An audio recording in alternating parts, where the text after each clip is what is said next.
Plus précisément, c'est le club de généalogie d'Échallens et des environs qui, en ce 11 novembre, a mis en évidence les valeureux soldats d'Échallens qui sont morts pour la France, pour leur patrie. Ce monument en est la mémoire.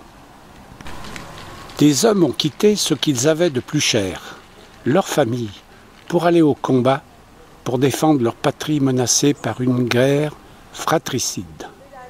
C'est d'eux dont nous allons parler. 31. Ils sont au nombre de 31 soldats de notre commune à être tombés au champ d'honneur. En voici la liste. Nous avons réalisé cette exposition en ce jour du 11 novembre 2017 et nous allons affiner nos recherches dans peu de temps.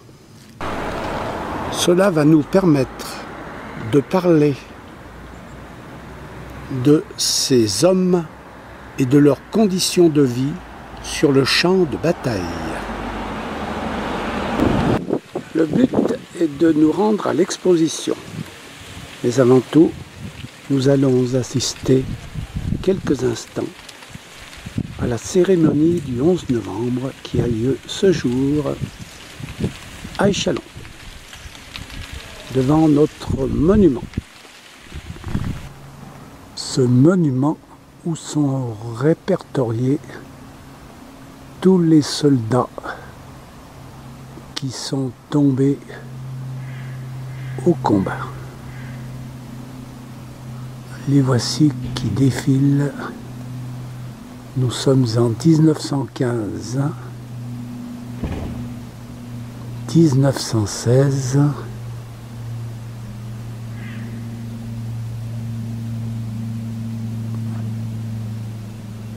il y a de monde, 31.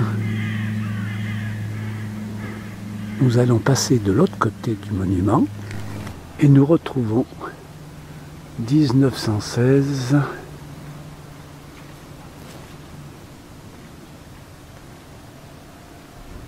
1917,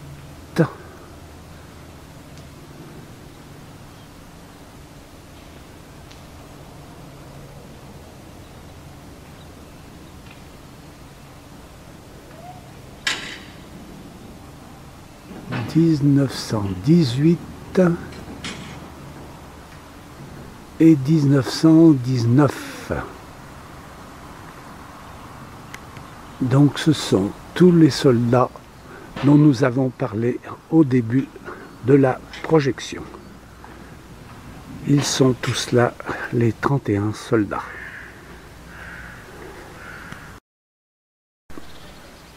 C'est l'objet de notre exposition.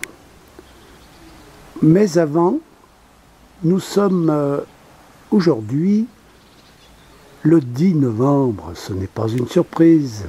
Nous avons préparé tout ça. Et avant de pénétrer dans cette exposition, je vais procéder à l'accueil des élèves des écoles d'Échallens, Belédoux, mais également de Saint-Germain-de-Joux, Giron et Plagne. Ça va être l'objet aujourd'hui des visites. Donc pour l'instant, nous attendons les enfants des écoles qui vont procéder à cette découverte. A tout de suite. Alors, comme vous le constatez, la petite équipe qui va réaliser la visite est arrivée. Les voici. Qui est votre maître d'école, professeur d'école, donc qui est votre maître d'école. Et puis, toutes les personnes qui sont là, vous allez apprendre à les connaître beaucoup mieux, puisque vous allez être en groupe tout à l'heure, et vous allez donc pouvoir connaître Jean-Luc, Solange, Martine, Paul, Maurice, Nicole, Françoise, Jacques et Jacques. Deux Jacques. Ah ouais. Voici Solange, n'est-ce pas, qui explique aux enfants avec Maurice. 18 ans et Là, c'est Jean-Yves et Martine qui donnent des explications. Et là, c'est Nicole, Jacques et Françoise. Et Jacques, c'est cher. Ils sont tous morts. Ceux qui ont participé à la guerre sont morts. Voilà. Eh bien, je pense qu'on peut vous remercier d'être venus parce que c'est très gentil d'être venu et de voir un petit peu le travail qui a été fait pendant 3 ans par toute l'équipe du club de généalogie. Et puis, remercier voilà, c'est le mot de la fin de notre président, à cette visite, le mot de la fin de l'école des Chalons, avec leur instituteur. Donc, merci à tous. Le directeur de l'école, M. Pelletier, pour ceux qui ne le Et voici le deuxième groupe, le vendredi après-midi, l'école Saint-Germain-de-Joux, Giroux et Plane. Donc, je me répète. Les enfants, bonjour les enfants. Nous verrons ça tout à l'heure, avec plus de précision. Aujourd'hui, nous sommes réunis. Est-ce que vous savez, voilà, quelqu'un va me dire pourquoi on est réunis aujourd'hui? Allez. Parce qu'on va voir un reportage sur la Première Guerre mondiale. Et voilà, la deuxième session est terminée. C'est le briefing de l'école Saint-Germain-de-Joux, Giron-Plane.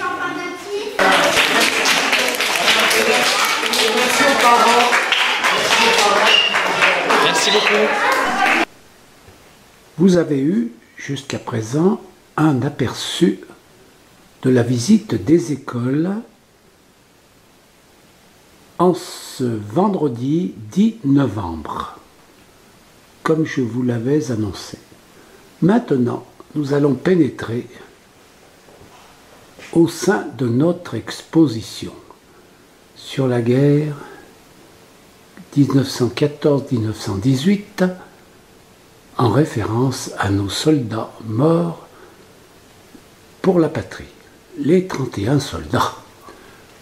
En voici l'entrée de l'exposition. Tout de suite, cette flèche vous indique de pénétrer sur la gauche. Alors vous avez tout de suite en face de vous un obus, qui fait plus d'1 mètre de haut, un obus 177. Mais au-dessus, vous avez un fusil. Un fusil, c'est un fusil de Henschel 1916, construit par Mauser. Donc c'est le fusil de l'ennemi, bien entendu. Bon, le but de notre visite, c'est quand même de s'apercevoir toute cette exposition. Alors nous allons d'abord faire un tour de l'exposition, un tour d'ensemble, pour voir à quoi se ressemble notre exposition. Vous avez sur la droite des photos, sur la gauche des cartes de France qui nous mettent en évidence les zones de combat. Nous verrons ça en détail après. Une télévision et ensuite des documents qui sont exposés au vu de chacun. Notre exposition, voyez-vous, se poursuit par donc la généalogie des 31 soldats. En voici les panneaux qui sont au nombre de 17. 17 panneaux ainsi représentés, ainsi qu'au milieu des bulles fournies par les archives départementales dans lesquelles nous avons logé des objets qui sont tous référencés. Alors voyez-vous, les panneaux, nous les voyons ainsi. Il y en a 17. 17 qui sont posés sur des tables, qui sont aussi accrochés à des porte-panneaux, on va dire. C'est bien plus simple, c'est plus sympa.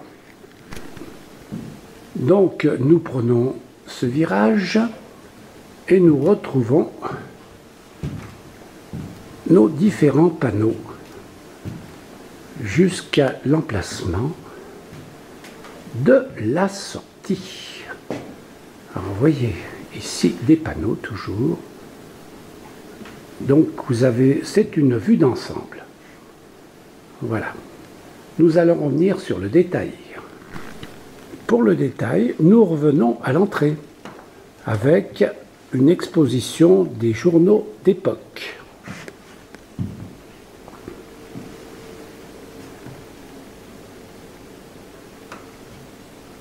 Ensuite, comme je vous l'ai dit, une carte de France qui nous situe les lieux où il y a eu la concentration, disons, de nos soldats. Donc la partie nord, évidemment, la Somme, la Marne, toute l'Est. Voilà, avec les zones de combat. Une carte d'Europe qui représente, ou peu, ça c'est surtout pour les élèves, évidemment, hein, mais qui représente surtout la zone des Balkans, où nous avons eu un décès, hein, à Piton-Rocheux. Voici la zone des Balkans. Un plan qui nous positionne tous les soldats, les 31 soldats de 1 à 31, sont ainsi répertoriés avec leur lieu de décès et leur lieu de sépulture sur cette zone du Nord, frontière avec la Belgique. Et la zone du Rhin, évidemment. Sur la droite, une carte IGN qui vous donne les principales batailles de la Grande Guerre.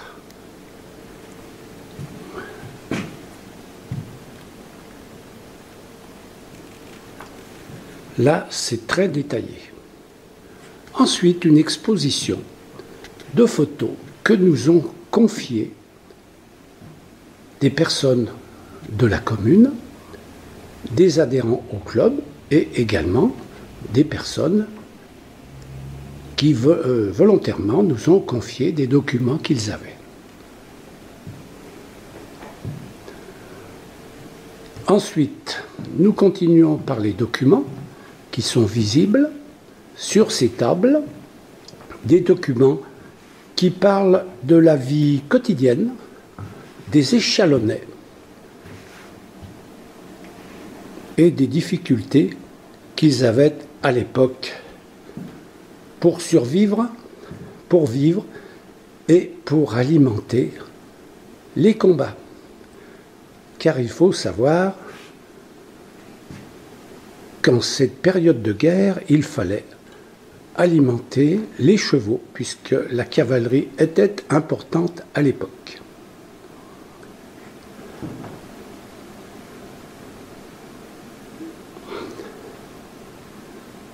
Nous allons aborder maintenant les panneaux dans le détail.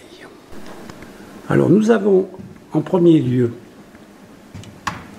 les familles Bray, Coutier, maire de Mont, et voici le premier soldat qui est tombé au champ de bataille en 1914, Monsieur Bray Louis-Joseph Augustin. Sur le même panneau, Coutier Louis-Léon Émile, leurs descendants aujourd'hui se trouvent en particulier sur la famille Poncet Jolet, dont sur la commune vit notre Françoise Jolet. Le second panneau nous parle de la famille Coletta. Alors, la famille Coletta avec Louis Marius Auguste, Coletta François Victor et également un Coletta Auguste Joseph tombé au champ d'honneur à Steinbach en Alsace le 14 décembre 1914. Et la dernière personne qui se trouve sur la commune aujourd'hui, la descendance directe est la famille, et c'est plutôt Madame Grand Clément Fernande. Comme vous le remarquez, nos panneaux sont retenus par des petites pierres bleu, blanc, rouge que nous avons pris la peine de décorer pour ces circonstances. Nous avons là le panneau d'une famille Évrard, Marcel Louis-Jules, avec son frère Évrard Paul Joseph Élisée, et dans la même famille, un Coletta François Eugène.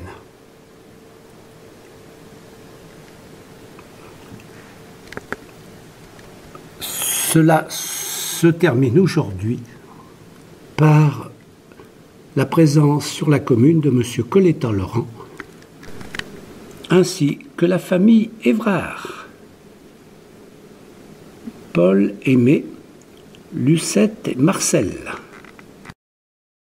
Il faut remarquer que ce soldat, Coletta François, sous le nom de Coletta François Doilly, mort au champ d'honneur le 22 octobre 1914 à l'âge de 28 ans, a obtenu une plaque commémorative émaillée de toute beauté,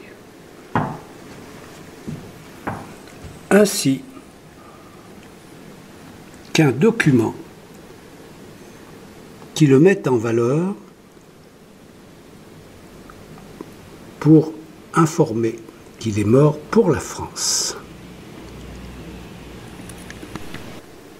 Nous continuons par la famille Millet, Millet Georges Francisque et Millet Henri Jean-François. Deux frères qui sont tombés au champ d'honneur, ainsi que pour la même famille, un Joux Patrice Fernand Albert, que voici, et pour lequel nous avons trouvé sa tombe, que nous avons pris en photo. C'est une famille très importante puisque nous avons un double tableau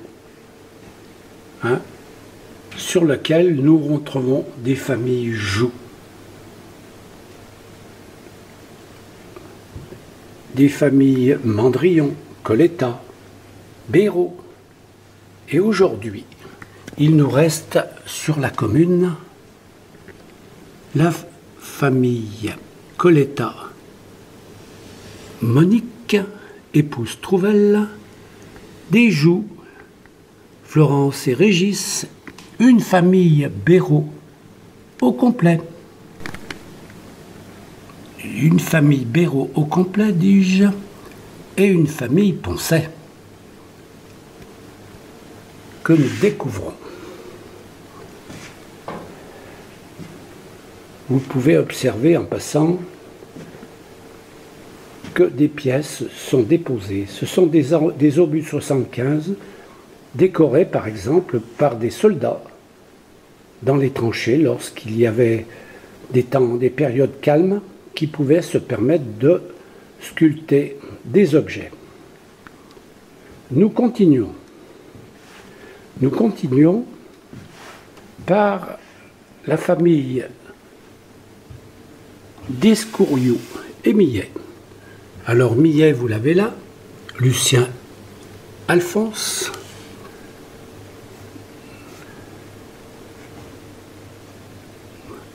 avec le cimetière correspondant. Donc là, vous êtes surtout dans la famille Clermont. À l'origine, d'Escouriou Joseph Auguste, un soldat tombé à Pouillon le 24 avril 1917. Et Clermont, Léon Camille Julien, que nous découvrons ici, qui est tombé dans la Somme. Ce tableau se termine par la présence sur la commune de Clermont-René, qui vit à Échallon.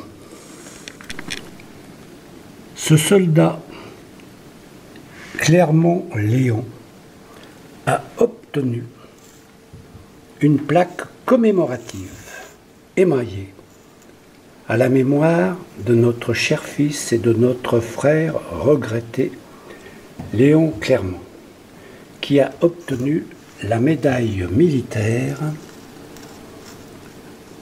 ainsi que l'hommage de la nation.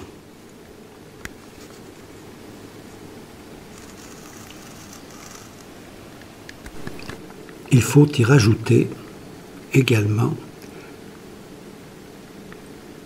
le cadre mort pour la patrie.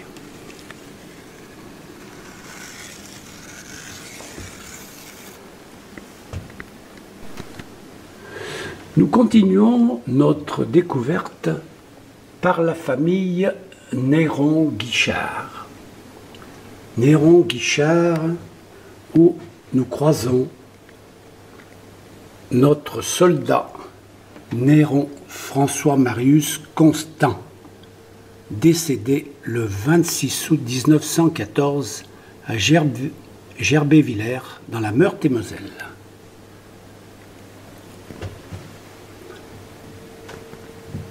Cette généalogie se termine aujourd'hui, mais il y aura encore des descendants par la famille Chatron-Néron, qui sont dans le Val-Romais. Nous sommes maintenant à la famille Grès-Groblet-Bray, où nous découvrons Grès-Groblet Léon Émilien, décédé à Montsec dans la Meuse, sur le champ d'honneur, avec ici la photo de sa plaque sur la tombe des 5 poilus inhumés au cimetière d'Échallon.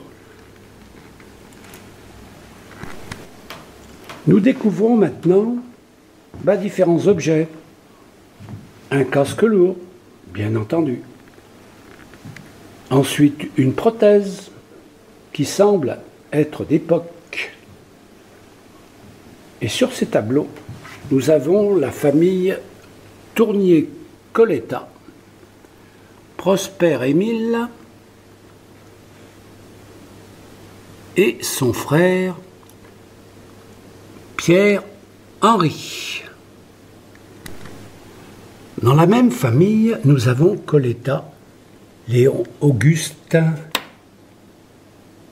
qui est tombé au champ d'honneur dans la Meuse à Douaumont. Il en est de même pour Dubuisson. Dubuisson, Eugène Léon Cyril, Bouchaven dans la Somme, où il est décédé. Et dans la même famille, Roibier Gustave Pétrus, tombé au champ d'honneur le 16 septembre 1914 à Hôpital à Versailles. Vous pouvez remarquer que cette famille a bien été touchée, puisqu'il y a eu 5 soldats tombés au champ d'honneur. Nous sommes maintenant au 10e panneau, sur lequel nous trouvons la famille Mère, qui est à l'origine Mère Lévrier, mais nous sommes aux soldats Mère Joseph-Émile, ainsi que Mère Gustave Louis Joseph.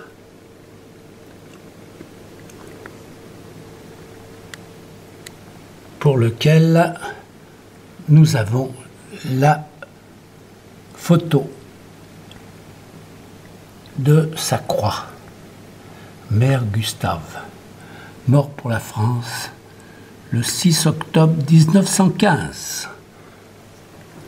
Ainsi est libellée la croix. Nous continuons notre parcours par la plaque généalogique sur laquelle nous découvrons Demont François Émile, disparu à Bois-Croisette dans la Somme. C'est une grande famille dont les grands-parents Demont Coletta se terminent par des familles Vénières et Trébouet.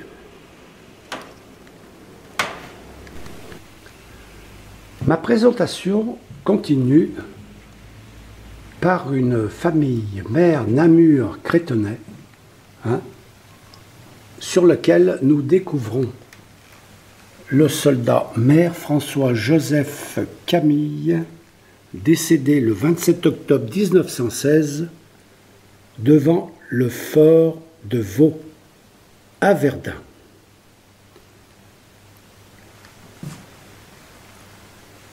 Ce tableau se termine par des jeunes en nameurs, ainsi que par des familles Demont Christiane, Demont Janine et Demont Gilbert. La présentation du prochain tableau porte sur les arrière-grands-parents Marmillon-Vénière, sur laquelle nous trouvons le soldat Marmillon Élie Joseph. Marmillon Élie Joseph, décédé le 23 octobre 1917 à La Faux dans l'Aisne, avec les photos de la croix correspondante ainsi que le monument où sont répertoriés tous les combattants. Ce tableau est aujourd'hui présent par les personnes Marmillon-Humbert et Marmillon, dont avec les enfants correspondants Humbert Marianne et Humbert Christian, qui sont toujours sur la commune.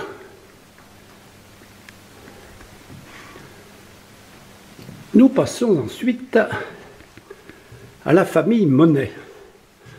À la famille Monet, pour lequel nous trouvons la croix de monsieur, je dis monsieur, mais c'est plutôt soldat, Paul Marius Auguste, tombé à Sainte-Menehould. C'est également une grande famille pour laquelle il y a la présence sur la commune d'une famille Coletta-Daniel, Néron-Ginette et Néron-André-Thérèse,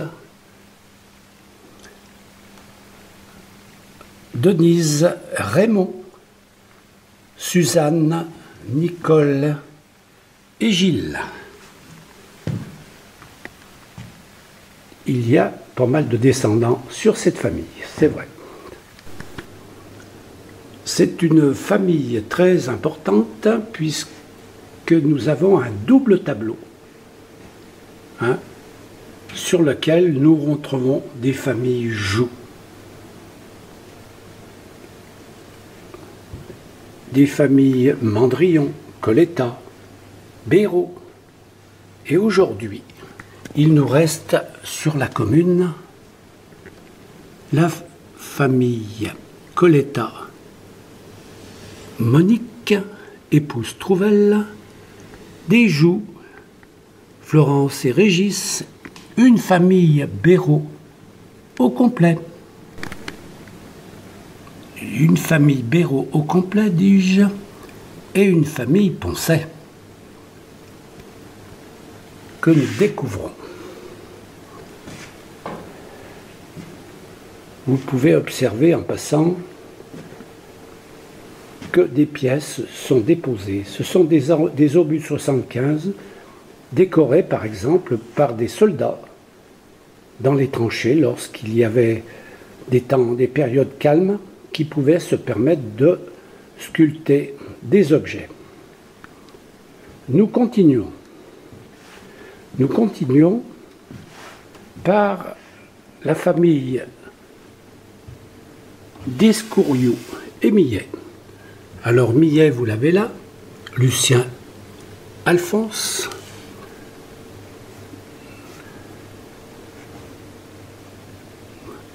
avec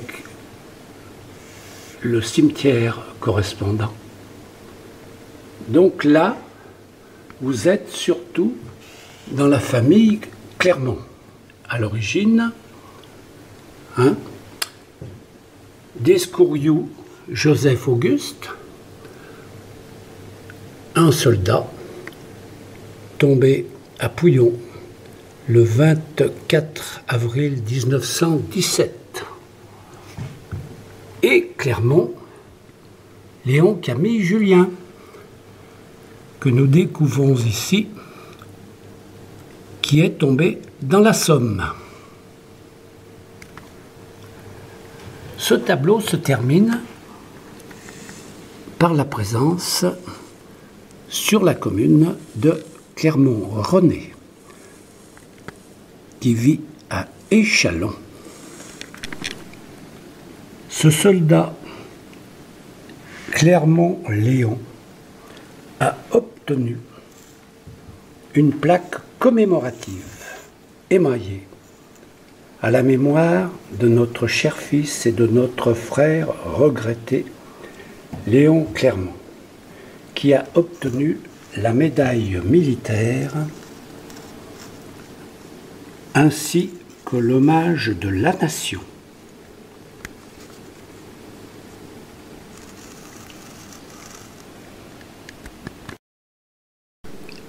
Il faut y rajouter également le cadre mort pour la patrie.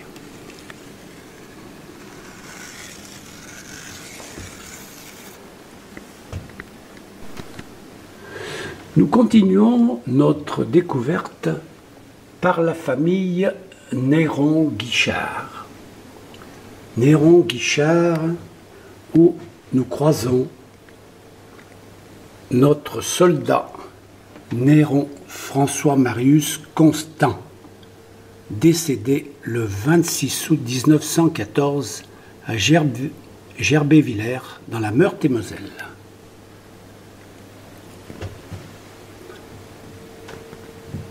Cette généalogie se termine aujourd'hui, mais il y aura encore des descendants. par la famille Chatron-Néron, qui sont dans le Val-Romais. Nous sommes maintenant à la famille Grès-Groblet-Bray, où nous découvrons Grès-Groblet Léon Émilien, décédé à Montsec dans la Meuse, sur le champ d'honneur, avec ici la photo de sa plaque sur la tombe des 5 poilus inhumés au cimetière d'Échallens. Nous découvrons maintenant différents objets. Un casque lourd, bien entendu. Ensuite, une prothèse qui semble être d'époque. Et sur ces tableaux, nous avons la famille Tournier-Coletta, Prosper-Émile et son frère Pierre-Henri. Dans la même famille, nous avons Coletta, Léon Auguste, qui est tombé au champ d'honneur dans la Meuse à Douaumont. Il en est de même pour Dubuisson, Eugène Léon Cyril, Bouchaven dans la Somme, où il est décédé. Et dans la même famille, Roibier Gustave Pétrus, tombé au champ d'honneur le 16 septembre 1914 à Hôpital vers Saint-Dié. Vous pouvez remarquer que cette famille a bien été touchée, puisqu'il y a eu 5 soldats tombés au champ d'honneur. Nous sommes maintenant au 10e panneau, sur lequel nous trouvons la famille Mère, qui est à l'origine Mère Lévrier, mais nous sommes aux soldats Mère Joseph-Émile, ainsi que Mère Gustave-Louis-Joseph.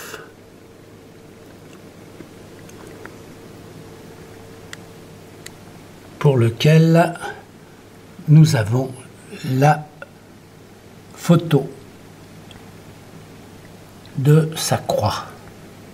Mère Gustave, mort pour la France le 6 octobre 1915. Ainsi est libellée la croix. Nous continuons notre parcours par la plaque généalogique sur laquelle nous découvrons Demont François Émile, disparu à Bois-Croisette dans la Somme. C'est une grande famille dont les grands-parents Demont Coletta se terminent par des familles Vénières et Trébouet.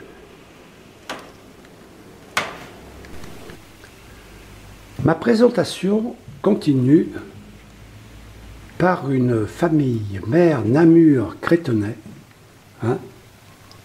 sur laquelle nous découvrons le soldat Mère François-Joseph Camille, décédé le 27 octobre 1916 devant le fort de Vaux, à Verdun.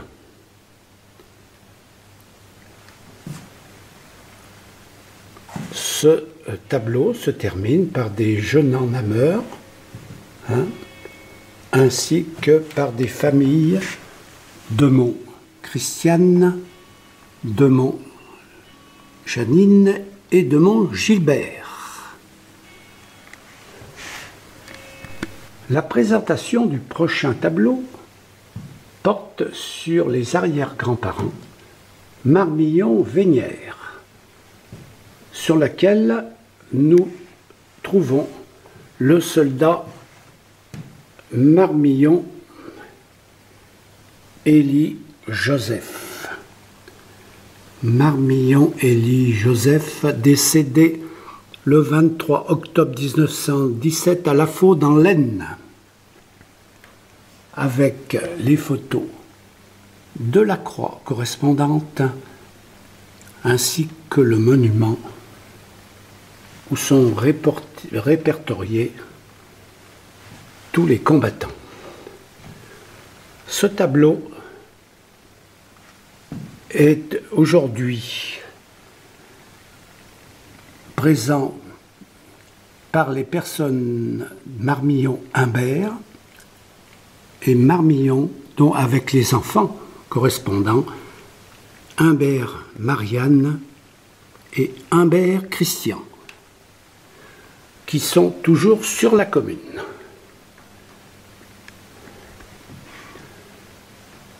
Nous passons ensuite à la famille Monet. À la famille Monet, pour lequel nous trouvons la croix de monsieur, je dis monsieur, mais c'est plutôt soldat, Paul Marius Auguste, tombé à Sainte-Menehould.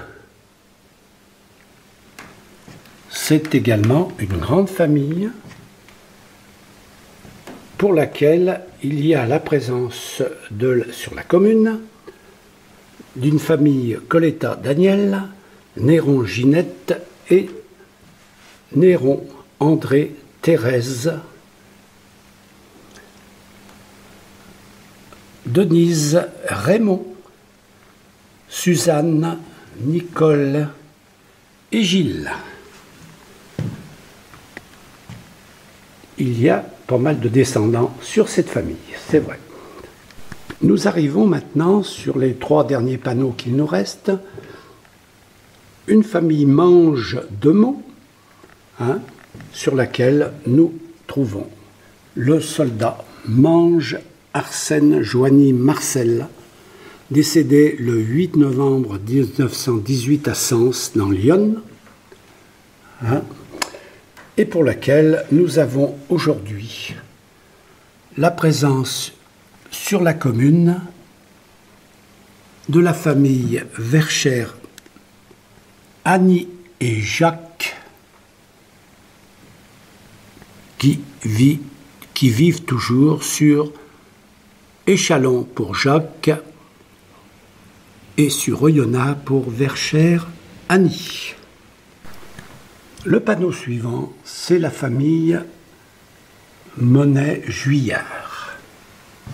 Monet-Juillard avec son enfant Monet Alfred Victor, tombé au champ d'honneur le 8 octobre 1918 à Winkem en Belgique. Une grande famille également, pour laquelle nous avons encore sur la commune des familles Mathieu Durafour, qui vivent encore sur Blédou, les familles Michalet décédées, Viermot également, et Durafour, domicilié à Hauteville. Notre dernier panneau, c'est le panneau Grivat-Mer. Grivat-Mer, qui passe par des alliances, Grivat-Mer, Grivat-Coletta, Grivat-Coletta, Grivat-Demont, et nous arrivons ainsi sur notre soldat, Grivat Joseph Élie, décédé le 12 mars 1919 à Villeneuve-sur-Lot. Évidemment, Villeneuve-sur-Lot, c'est pas la zone bien concernée par les combats, mais c'était l'hôpital. C'est un blessé qui avait été rapatrié dans un hôpital où il y avait de la place à l'instant où il était nécessaire de le soigner. Malheureusement, il n'a pas survécu. Ainsi se termine la visite de nos panneaux, qui a demandé un travail de généalogie très important, car il a fallu faire des recherches, des ascendants, vérifier et contrôler les descendants, les alliances, et tout noter. C'est un travail de près de 3 ans. Il ne faut pas se faire d'illusions. Si l'on ne veut pas raconter trop de bêtises, il faut quand même affiner les recherches. Et maintenant, nous allons terminer sur des bulles que nous ont confiées les archives départementales et dans lesquelles nous exposons des objets qui nous ont été confiés par des personnes de la commune. Vous voyez, il y a des tas de choses. Des cartouches très travaillées, très sculptées, des documents, des baïonnettes, bien sûr, des fascicules de mobilisation, un livre, et c'est là que j'orienterai éventuellement vos regards, parce que ce livre date des années 1914 et il est sur les archives de la commune, c'est très important, il est d'époque et il nous mentionne par exemple à cette page les décès d'un Tournier-Coletta, Pierre-Henri, bien sûr, d'un Clermont, Camille Julien Léon, et vous voyez, ça fait partie de nos recherches, ça fait partie de notre travail de décrypter tous ces bouquins et d'en ressortir les éléments principaux. La seconde bulle, comme vous voyez ici, ce sont des objets prêtés par les archives départementales. Alors vous voyez un képi, on va dire ça, ou une casquette, qui est du 133e de Belay, du régiment de Belay, à côté duquel se trouve le casque prussien, évidemment. À force d'être à côté l'un de l'autre, j'espère qu'aujourd'hui, ils ont familiarisé et qu'il n'est plus question de revoir ce genre de guerre.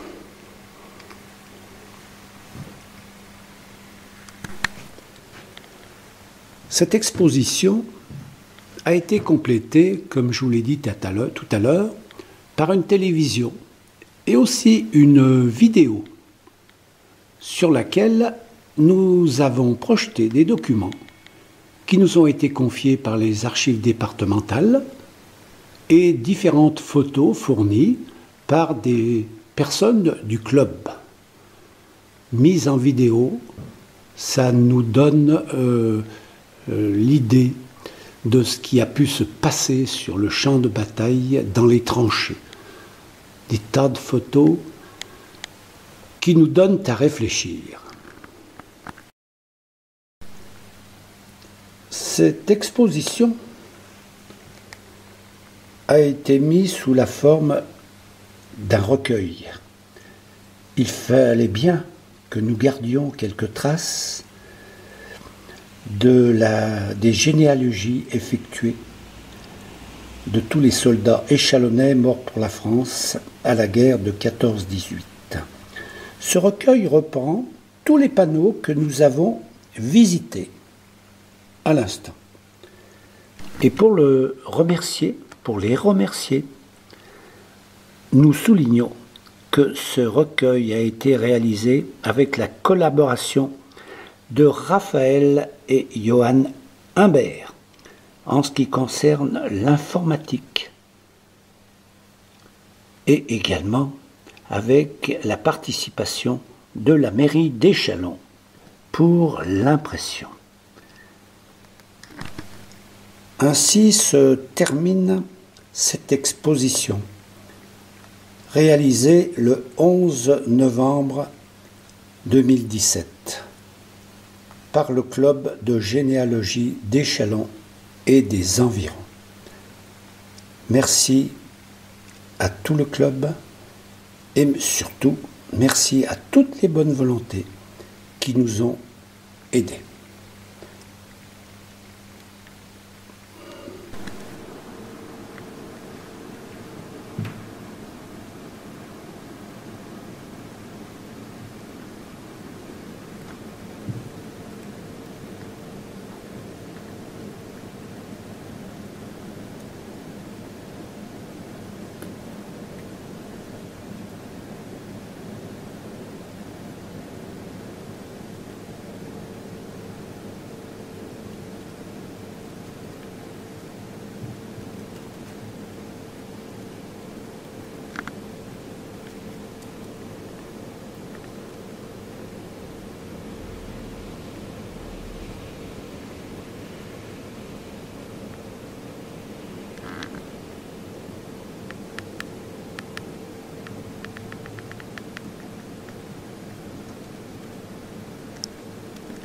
La majorité.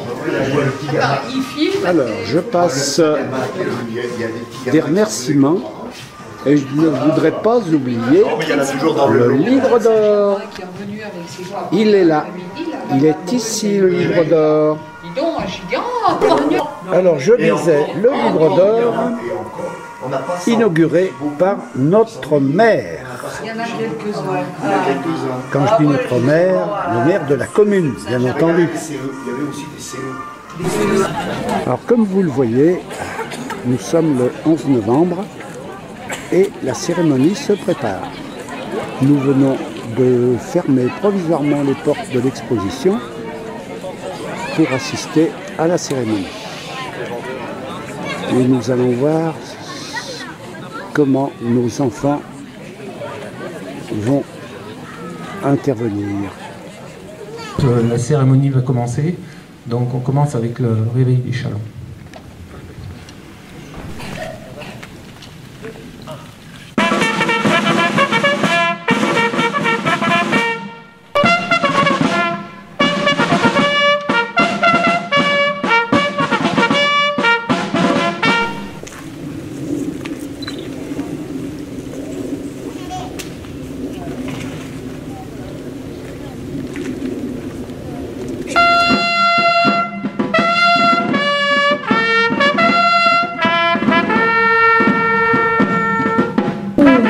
Mort pour la France. Coutier-Léon. Mort pour la France. Demont-Émile. Mort pour la France. Mort pour la France. Delcouriou-Joseph. Mort pour la France. Évra-Paul. Mort pour la France. Monge-Marcel. Mort.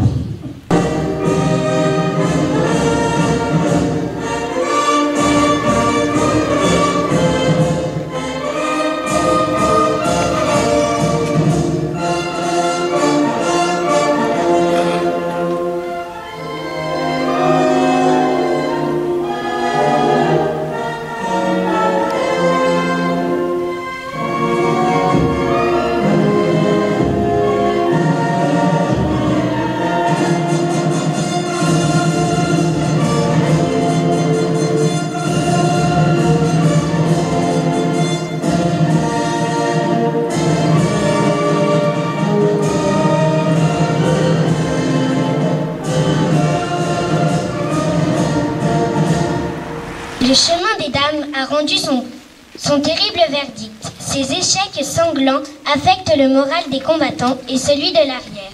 L'armée française n'est pas seule à se sacrifier. Au prix de lourdes pertes, les Canadiens mènent l'offensive à Vimy, les Britanniques à Passchendaele, les Italiens sont vaincus à Caporetto.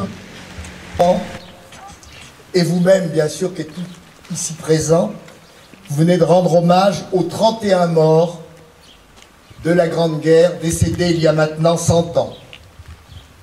Depuis 3 ans, les Échallens ont été lourdement taxés par la Grande Faucheuse. Et ce d'autant plus que la grande majorité de nos soldats qui figurent sur le monument étaient en première ligne en tant que chasseurs à pied ou fantassins.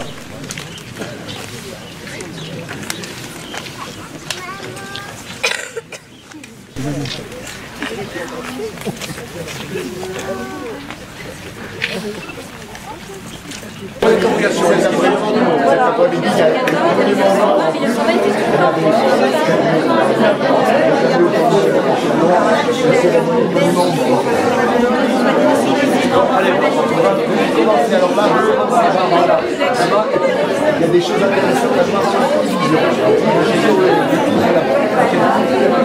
Une vue sur la fréquentation importante de notre expo.